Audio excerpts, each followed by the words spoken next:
ऊस उत्पादक शेतकऱ्यांकडून प्रतिटन 15 रुपये कपात करून ते मुख्यमंत्री सहाय्यता निधी आणि पूरग्रस्तांना दिले जाणार आहेत। राज्य सरकारच्या या निर्णयावर विधान परिषदेतील काँग्रेसचे गटनेते आमदार सतेज पाटील यांनी जोरदार टीका केली आहे। ऊस उत्पादक शेतकऱ्यांकडून प्रतिटन 15 रुपये कपात करून घेण्याचा निर्णय म्हणजे शेतकऱ्यांच्या खिशावर दरोडा टाकण्याचा हा प्रकार आहे, अशी टीका आमदार सतेज पाटील यांनी केली।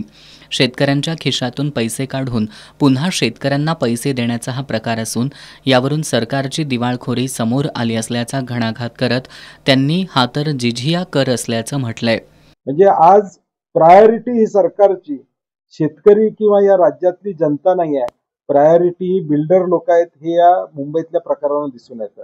आणि म्हणून मला वाटते की उद्या आंबा उत्पादकाकडून 10 रुपये घ्या, सोयाबीन उत्पादकाकडून 5 रुपये घ्या किंवा काजू उत्पादकाकडून थोडे पैसे या ठिकाणी घ्या, म्हणजे आता ऑलरेडी शेतकरी अडचणीत आहे, तो अडचणीत त्याच्यावर परत हादीबार लावून हा या ठिकाणी शेतकऱ्यावर दरोडा टाकण्याचा प्रयत्न। आता मराठवाड्यातला शेतकरी ऊस उत्पादक लातूर आहे, नांदेड आहे, धाराशिव आहे, सोलापूर जिल्हा आहे, इथं ऊस उत्पादक आहे।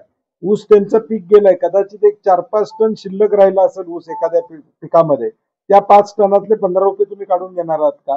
म्हणजे आधीच तो नुकसानीत आहे आणि परत त्याच्यावर 15 रुपयाचा जिझिया कर हा मला वाटतं ब्रिटिशांच्या काळात लावलेला तसा कर लावते, त्याचा आम्ही या ठिकाणी निषेध करतो। मराठवाड्यातील पूरग्रस्तांना केंद्र सरकारनं अजूनही मदतीची घोषणा केलेली नाही। मात्र स्थानिक स्वराज्य संस्थांच्या निवडणुका लागायच्या अगोदर 8 दिवस मदतीची घोषणा करत भाजप त्याचा निवडणुकीसाठी वापर करेल असा टोला त्यांनी यावेळी लगावला। जिल्हा परिषदच्या निवडणुकीची आचारसंहिता लागण्याआधी 8 दिवस होईल, कारण की भाजपला हा सगळा खेळ हा निवडणुकीसाठी वाटतो।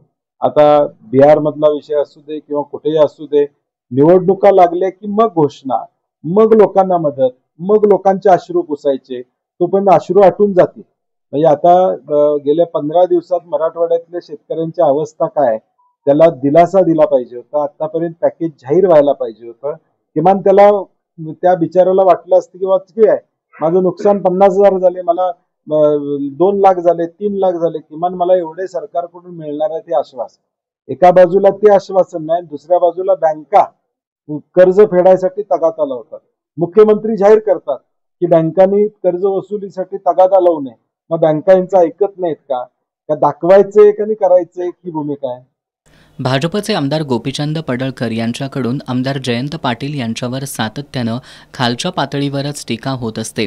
याविषयी बोलताना त्यांनी आमदार पडळकर यांना मुख्यमंत्री देवेंद्र फडणवीस यांनी सल्ला किंवा तंबी दिली की नाही याबाबत शंका असल्याचं सांगितलं। जर सल्ला दिला असता तर अशा पद्धतीनं आमदार पडळकर यांनी टीका केली नसती। भाजपनं नोटीस पाठवली असेल तर सांगावं, महत्त्वाचे विषय बाजूला कसे जातील यासाठी अशा प्रकारची वक्तव्य केली जातात। यावर उपमुख्यमंत्री अजित पवार यांनी देखील बोललं पाहिजे असंही त्यांनी सांगितलं। मराठवाड्यातील शेतकऱ्यांचा विषय बाजूला पडावा यासाठी पडळकरांचं वक्तव्य हा एक षडयंत्राचाच भाग असल्याचा आरोप आमदार सतेज पाटील यांनी केलाय। महाराष्ट्रात एक भाजपची नीती आहे, ज्यावेळी महाराष्ट्रासमोर संकट येतं, मराठा आंदोलनाचा विषय येतो, त्यावेळी दुसरा विषय कोणीतरी बोलायचा।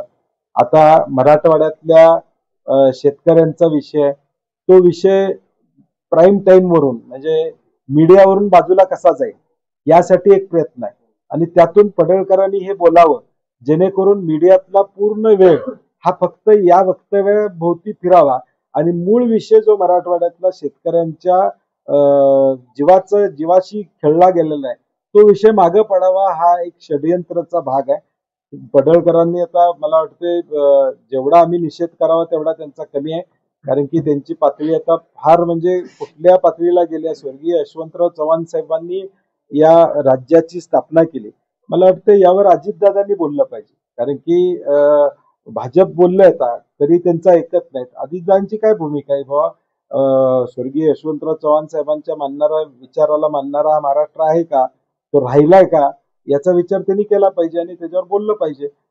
पूरग्रस्त शेतकऱ्याला सरकारनं प्राधान्यानं मदत केली पाहिजे, मात्र सरकारचे प्राधान्यक्रम बदलत चाललेत, त्यामुळे वोट चोरीसारखा प्रकार समोर येत असून लोक या सगळ्या विरोधात उठाव करतील असंही आमदार सतेज पाटील यांनी सांगितलं।